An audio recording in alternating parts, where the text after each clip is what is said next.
Do people know that when they make statements about like the innate beauty of women, even if you do it in a queer way, you're contributing to reactionary tendencies? I saw, you know, the trend right now on Twitter where people like mostly women, not entirely, are putting their tits up against a book. There was a guy who did it, and the guy was pretty muscular. So he had tits himself. You know, he had like big rectangular, he had like big beefy man. And he did the same thing. He looked great. But there was a quote tweet of it, and it was like, "Ew, you know, it looks so much better when women do it." And I hope, I look, okay, I know that lesbians are a bit defensive because every single lesbian woman grew up with a mom or an aunt or a grandma who was like, when are you going to find yourself a nice man? And I totally sympathize with that. And I understand that after like 20 years of that, a lot of them might be like really reflexively hostile to the idea of being attracted to men. But the idea of like women being the pretty ones and men being the ugly ones isn't a progressive one. It's the opposite. That's the opinion held by like literally every reactionary social order in human history, basically. The idea like the women are like the dainty pretty ones and men are like these brutes that, you know, such and such, whereas the idea that men can also be beautiful is, and largely always has been, like a countercultural tendency. um Anyway, I don't know. I remember this as well. I remember it with it was it wasn't with the books thing, it was with something else.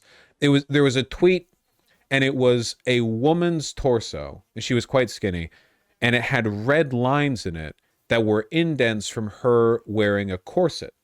Like you could see, you know, when you wear like a tight clothing, you have the lines after, like maybe around your waistline. And it was her from the side, and you could see she had like the lines in it. Ouch. No, no, not ouch. Just like it's like an aesthetic thing, right? It got like a 200 million likes or whatever. And the quote, or the tweet, the text of the tweet said, there is literally nothing more beautiful than the female body, which stuff like this just rubs me the wrong way. Part of it's because I like men too, but also it's like, again, somebody saying women are the most beautiful creatures on earth. This could be said by anyone. This could be said by a communist lesbian or a Nazi. Both of them would, like, do you, I don't know. It just, I feel like there's a better way of running this up. I feel like you can appreciate women without doing this like comparative shit. I don't know. It's like, yeah, the idea that they're objectively more beautiful, kind of a reactionary sentiment. And also, not to like, you know, whatever this, but would you do it on racial lines? You know, like there's nothing as beautiful as like the white body. Probably not. Would you do it for like Latin, like what, or like black people? Because that'd still be weird, right? You wouldn't be like, there's nothing in the world more beautiful than a black female body. And then most people, I think, would hear that and they'd go, well, I'm not saying there's anything wrong with that. It's just like, why are we being weird about it? You know? I guess maybe this is like a comparative thing that's not really that fair, because there is a difference between being selective on gender and being selective on race, obviously. But sounding very bi right, Novush. Well, yeah. If I've man, I don't know what you sounding. That's when you put a rod up your dick hole. I'm told. I'll be honest with you. I looks uncomfortable. It doesn't look.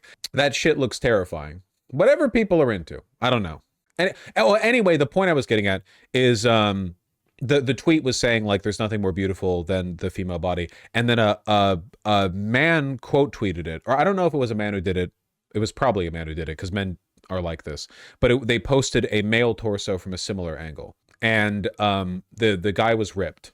And I don't want to get into the comparison thing, but like it does suck a little bit that people hype up the beauty standards. Like, okay, gay men will hype up dudes with a bit of tummy. But straight guys and a lot of people, a lot of women, like generally, if you're a man and you want to look pretty for like a general audience, you have to be an actual bodybuilder. Like it's, you even see it in the way people are drawn. You know, you see like, here's a drawn beautiful woman, here's a drawn beautiful man. And a lot of people, like the woman will look pretty, and I don't want to say ordinary in a negative way, right? Like not bad at all. I think women are beautiful, you know? But like the woman can look like they don't necessarily go to the gym. But the guys always do. There isn't really an equivalent there, right? Because we still think of like, well, a woman can be beautiful while still looking leisurely, like they have a leisurely body, like their body isn't you know, sort of conditioned by years of hard labor. But in order to look like that as a guy, you either have to do years of hard labor or you have to be a gym bro. And you just have to try harder to be beautiful as a guy. But the reverse of this, or the corollary, like you have to compare it to the counterfactual, and the counterfactual is you might have to work harder to be considered beautiful, like objectively as a guy, but women get way more shit for not being beautiful, even if they are beautiful. And if they are beautiful, they get shit both for being beautiful and for not being beautiful. So that's the reverse, right?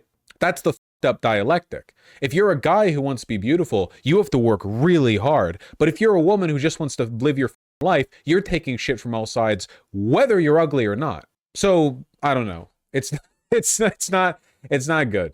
It's not good. Whereas you can be like a mid guy and it really just doesn't affect your life that much. Obviously, it's nice to be beautiful, but you know, point is patriarchy hurts everyone or something.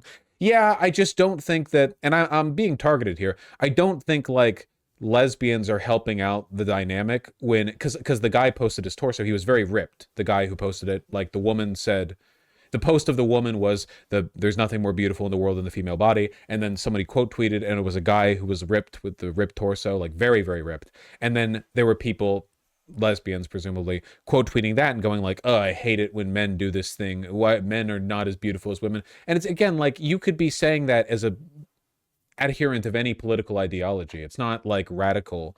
I don't know. I feel like you can uplift women without denigrating men. And I would say the same in reverse, because there's nothing on earth more cringe than gay men who are misogynistic as a way of legitimizing themselves in their social circles, like, you know, to prove how gay they are or something. So that 100% that is fair across the board. The difference is that that particular kind of catty gay man does not go mega viral on social media these days, because that shit is very like 1980s. You see it in WeHo, but you don't see it that much online. Online, being lesbian's the big thing. There are motherfuckers out there who aren't even lesbian who are acting like lesbians, myself included. So that's the dynamic right now that you see going off, you know?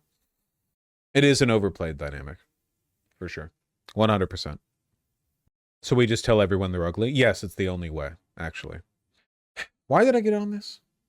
It's not just a Twitter thing, I guess. It's a broader queer culture thing. You can't uplift women and denigrate men by, oh, it's saying OBS disconnected. Okay, it's gonna do a little hiccup. That's fine. I'll continue. You can't uplift women and denigrate men by saying women are naturally more beautiful than men, because you're only you're dumping more water into the bucket that is like the pre-existing dynamic, right? Oh no, I was like, oh, it did a little hiccup. You guys are fine. You guys are fine. There, refresh stream for viewers. You're fine. You're fine. I don't think Vosh knows anything about the gay community. Why is it you people, you always, you want to go dick for dick? You want to talk dick sucked, glory holes visited? Well, maybe you'd win, because to be honest with you, I'm not really a glory hole kind of guy. But everyone's always judging. Why can't you just say we have different perceptions? Why does it have to be like this guy's not a real homosexual, okay? I grew up right next to WeHo. I went there every goddamn Halloween, and then every day in between. Women are naturally more beautiful than men. See, now you're doing the thing. The idea that women are naturally more beautiful betrays that in your mind you believe in natural beauty that is like divorced from social conditioning, which is like a massive when it comes to the sociological imagination, right? Like, if you genuinely think, like, with all the culture that you've been exposed to in your life, from birth, literally, like, birth, like, the moment you got out, to now, isn't it like instinct? No! There is nothing instinct-wise that directs the human race to think that the female half of the race is more naturally aesthetically pleasing. That is literally... The Greeks thought the other way around. That's not... There's nothing natural about that bias. Women are on average more beautiful, but a beautiful man is rare. No, you're doing the thing. It's not. Okay, just don't essentialize. Like, women are seen as more beautiful in general. Obviously, women are seen as more beautiful, but we're all subject to our biases on this. Obviously. We're not talking about who you find hotter. That's a sexuality thing. We're talking about social biases and conditioning concerning our understanding of beauty, like beauty. Lol, that's why they made women statues, right? I'm pretty sure I've seen statues of men as well. I could be wrong. Maybe I haven't.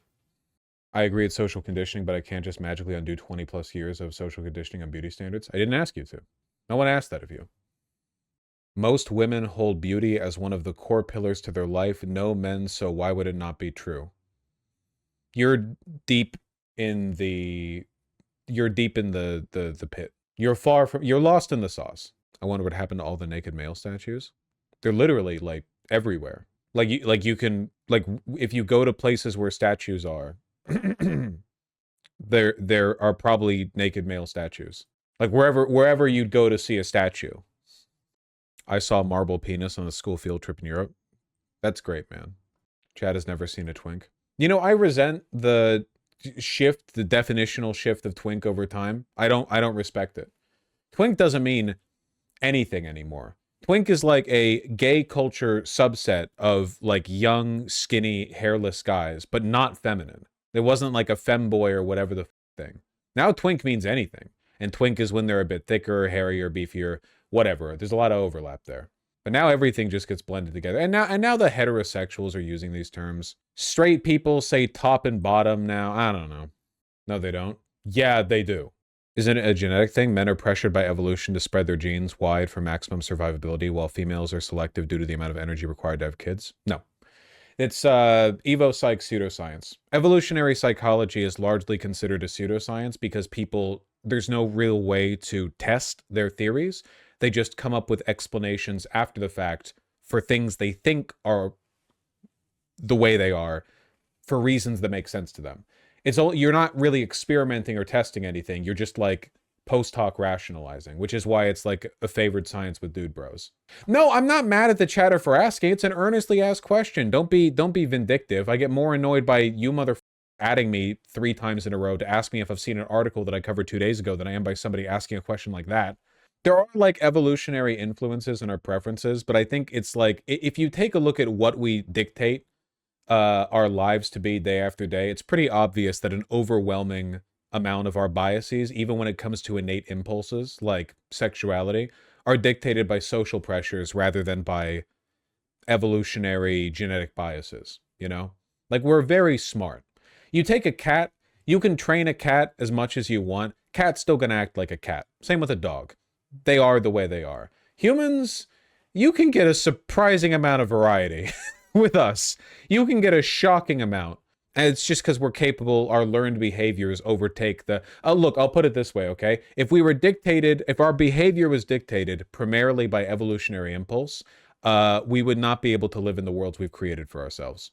The world we live in now is nothing like the world our brains evolved in. You know, we have adapted to sets of circumstances that are, not just incomprehensible to us, but to, like, natural existence. And we just glide into it, you know? We just slide into that shit. Sleep patterns, the way we eat, the way we think, the way we hunt, the way we make mood, the way we flirt, engage with others, the way we do every structure in our lives, incomprehensible, you know? To humans 10,000 years ago, or honestly 100 years ago, to be honest with you. We're anti-natural order, you know?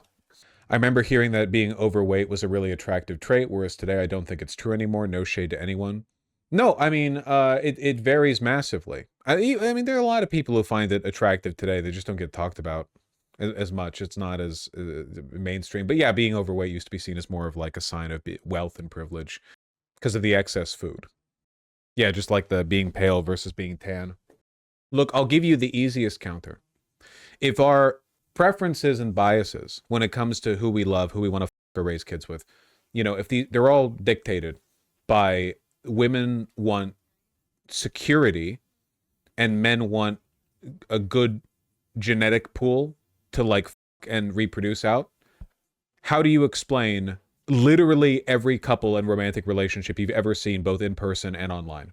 Just out of curiosity, like how does that gel with the real world? Because this seems like a position held very much in a theoretical space, and then you look at the real world, and then it's like, wait, hold on a second, this conforms to literally nothing in reality. Oh, women only go after the top 20% of males. Okay, then explain anything in the real world. Like what? Okay, well, you've got a lot to explain then with this theory, because I've known so many guys who are not top 20% males who have no issues with any of this. You know, you think that people are exclusively motivated by the underlying biological reproduction or whatever? Okay, explain like all fetishes, including your own, by the way. All the people posting like this are into like Japanese fetish rape tentacle porn or whatever. What does that have to do with reproduction? You're into finding the best genetic like mate to pair bond with, yet you're pre-selecting for women who act like femcells. Like you're looking for a woman with like stringy hair who will know all the 4chan memes you talk about. You really think that's the breeding stock that optimizes the likelihood of your children surviving in the wilderness? You're not going after women who are strong or who have like homekeeping skills. You're going after schizos like you because you share interests. How does sharing interests relate to the, well, men just around because they want to spread their genes everywhere? How do you shouldn't even be talking to this woman. You should her and then move on. Oh, the real world doesn't work that way? That's what I thought. You should really watch Adolescence though. Nah, I already had it myself. It was fine. I'm 31 now. I'm okay with that.